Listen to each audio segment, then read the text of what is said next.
warahmatullahi wabarakatuh. Salam Pramuka. Kakak yang berbahagia, pada bagian pertama dari materi ini kita sudah membahas berbagai macam hal dalam penyelenggaraan ekskul wajib pramuka secara daring, pelatihan kita yang kita selenggarakan secara virtual kali ini. Secara umum barangkali bisa dilihat tayangan yang pernah ditayangkan pada kakak sebelumnya tentang pelaksanaan pembelajaran daring atau pelaksanaan ekskul pramuka wajib secara daring ini.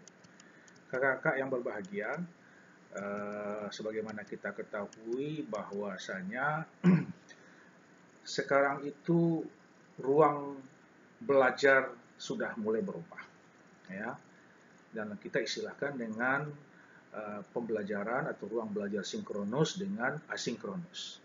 Nah, sebagaimana kita ketahui bahwasanya pada sesi yang lalu sudah kita sampaikan bahwasanya pembelajaran sinkronus yang di mana peserta didik itu berada pada satu tempat di jam yang sama dalam masa sekarang ini itu ditiadakan untuk sementara ini, sehingga memaksa guru-guru semuanya atau para pendidik kita, para pembina untuk melaksanakan sinkronus tapi dengan bentuk yang lain, yaitu secara online atau secara daring.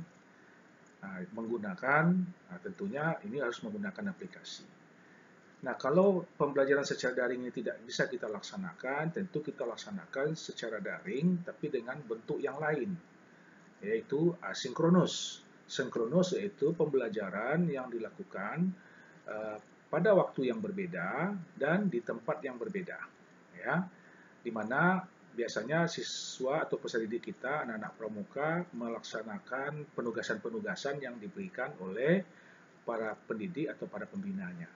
Apakah itu penugasannya dalam bentuk perorangan atau dalam bentuk perorangan berkelompok, dan itu bisa dilaksanakan di satu tempat atau di alam terbuka di mana saja, ya, yang mana di situ tidak terjadi pertemuan secara langsung antara pendidik dengan peserta didiknya, antara pembina pramuka dengan anggota pramukanya.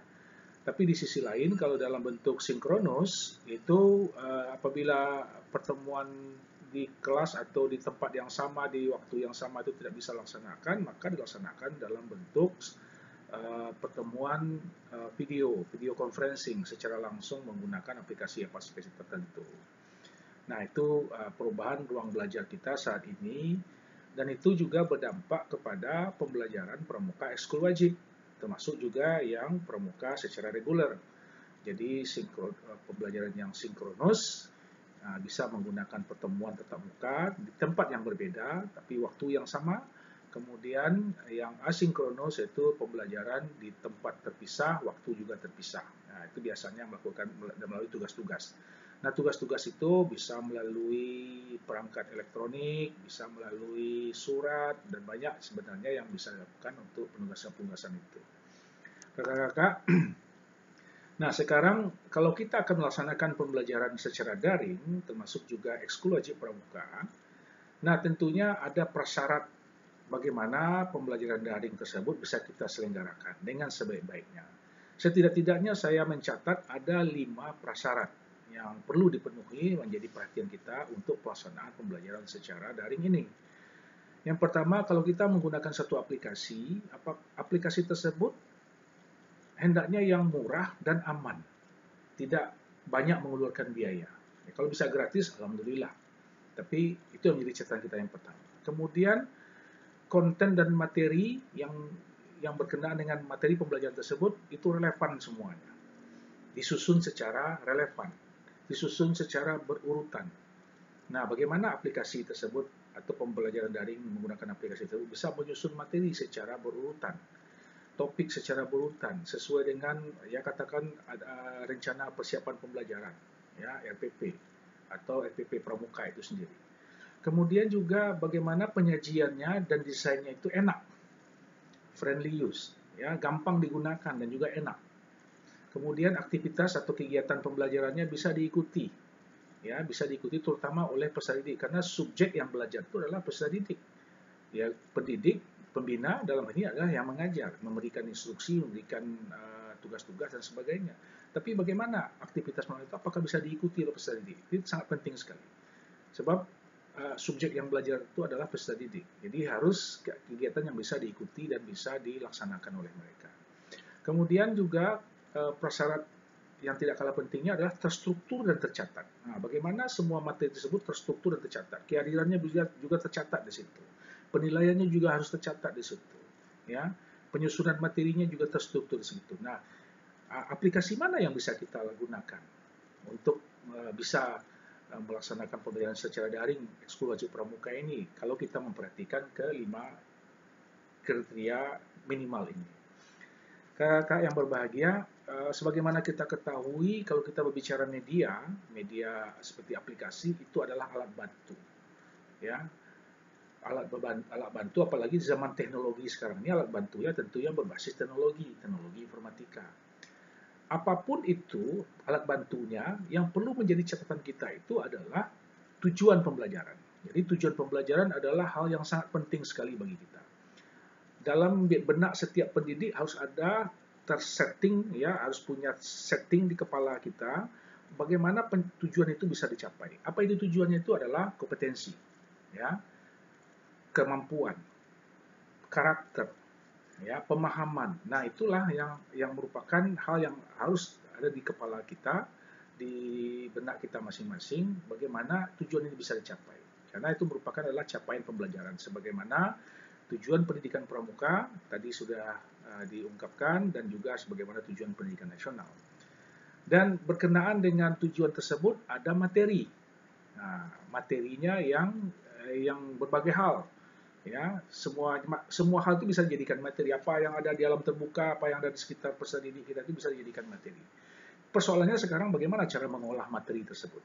Nah, sedemikian rupa. Kalau kita berbasis teknologi, tentunya materi tersebut berupa audio, berupa video, berupa visual, dan ini semuanya membutuhkan desain. Ya, memang untuk mendesain materi ajar yang berbasis teknologi menjadi sebuah desain yang berbasis teknologi itu memang tidak mudah, harus membutuhkan waktu dan membutuhkan latihan dengan keterampilan-keterampilan tertentu. Tapi setidaknya ini menjadi catatan kita, bagaimana mendesain materi tersebut. Sehingga materi tersebut bisa berupa audio, bisa berupa video, bisa berupa visual, ya, bisa berupa teks digital, dan sebagainya macamnya. Karena kita berbicara berbasis teknologi. Dan itulah yang menjadi alat bantu, ya, alat bantu yang kita untuk mencapai tujuan pembelajaran. Nah, ketika kita menggunakan alat bantu tersebut, tentu itu berkaitan erat dengan cara mengajar, metode pembelajaran, atau metode mengajar itu sendiri, metode, strategi, pendekatan dalam mengajar. Jadi, kalau media ini tidak terlepas dari kemudian dia dioperasikan oleh pendidik atau oleh pembina yang berisi materi, kemudian nanti bisa dilihat dalam bentuk capaian pembelajaran. Nah, jadi ini boleh dikatakan kendaraannya. Ini cara mengendarakannya. Ini kendaraannya, ini cara mengendarakannya. Inilah yang dibawa dalam kendaraan tersebut, sehingga bisa mencapai tujuan, di mana tujuan dari yang mau dicapai tadi. Kakak yang berbahagia, kalau dalam pramuka capaiannya jelas, pedomannya ada di syarat kecakapan umum dari pramuka itu sendiri. Nah, tetapi pada intinya semuanya itu akan bermuara kepada nilai-nilai yang terkandung di dalam pramuka. Apa itu nilai-nilai terkandung dalam pramuka? Itu nilai-nilai yang ada pada dasar dharma pramuka. Nah, nilai-nilai tersebutlah yang diharapkan muncul pada peserta didik kita semuanya. Jadi nilai-nilai karakter, nilai-nilai keterampilan, nilai-nilai literasi, pemahaman, nilai pengetahuan, dan semuanya diharapkan muncul. Oleh karena itu di pramuka ada syarat kecakapan secara umum, baik itu untuk golongan yang paling rendah yaitu siaga, termasuk juga penggalang, penegak, sampai juga pandega, ya. Dan ini merupakan capaian yang akan dicapai. Nah, kakak-kakak yang berbahagia, pada kesempatan pelatihan ini, karena peserta pelatihan kita ini dibagi, boleh saya katakan dibagi atas 3 kelompok, ya. Ada peserta pelatihan kita ini pembina, ada peserta pelatihan kita ini adalah pimpinan dari pembina itu sendiri, atau pimpinan gugus depan, ya, atau pimpinan majelis pembimbing gugus depan, ya. Kemudian juga ada peserta kita ini dari unsur pelatih. Jadi saya mencatat di sini ada 3 unsur dari peserta pelatihan kita ini. Nah, agar terlaksananya pelatihan ini secara efektif dan efisien dan mencapai tujuan yang kita harapkan, maka masing-masing kelompok peserta pelatihan ini dapat tugas, ya. Kalau pembina, tugas-tugasnya apa? Nah, ini tugas-tugas yang ditugaskan untuk seorang pembina biasa, ya. Pembina apakah dia sudah mengikuti kursus mahir, apakah belum sama sekali, tapi dia bertugas sebagai pembina pramuka, melaksanakan ekskul wajib pramuka, karena semua guru juga terlibat sebagai pembina pramuka menurut Peraturan Menteri Pendidikan Kebudayaan RI nomor 63 tahun 2014. Maka tugas guru sekaligus juga pembina adalah seperti yang disaksikan pada tayangan ini.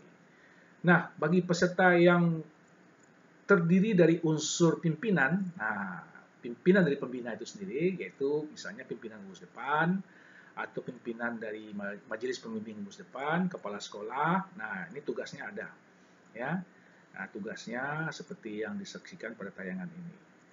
Bagi kakak-kakak yang peserta pelatihan ini berasal dari unsur pelatih, nah ini tugasnya bertambah, ya. Malu dong kita, masa pelatih sama aja tugas kita dengan pembina. Levelnya beda dong. Nah, jadi kakak-kakak yang sebagai pelatih, ini tugasnya, ya, yang perlu kita laksanakan. Ya, nah, bagaimana pelaksanaannya? Nah, itulah pelatihan kita ini, ikuti pelatihan kita ini sampai selesai. Nah, jadi jangan sampai tidak sampai selesai. Kalau ambil tugas nih, tidak sampai selesai, mundur. Jangan begitu. Tapi kita sudah punya niat, bagaimana kita bisa membimbing anak didik kita menjadi generasi bangsa yang luar biasa menuju Indonesia Emas melalui pendidikan kepramukaan, melalui ekstrakurikuler wajib pramuka yang ada di sekolah kita. Nah, begitu kakak-kakak semuanya. Sebenarnya kalau kita berbicara aplikasi yang kita gunakan untuk pembelajaran daring ini banyak kali kakak-kakak. Nah, ini macam-macam aplikasinya, banyak kali. Ya, macam-macam aplikasinya. Cuman kita mikir, kita harus kembali kepada persyaratan dari aplikasi tadi. Nah, mana yang mau kita pilih dari sekian banyak tadi. Nah, oleh karena itu ikuti terus pelatihan ini kakak-kakak semuanya, jangan khawatir. Nah, saya yakin kakak-kakak pasti bisa. Ini kita tidak akan sulit, cuma karena belum tahu aja. Nah, oleh karena itu, mari kakak-kakak ikuti pelatihan ini dengan sebaik-baiknya sampai sesi berikutnya.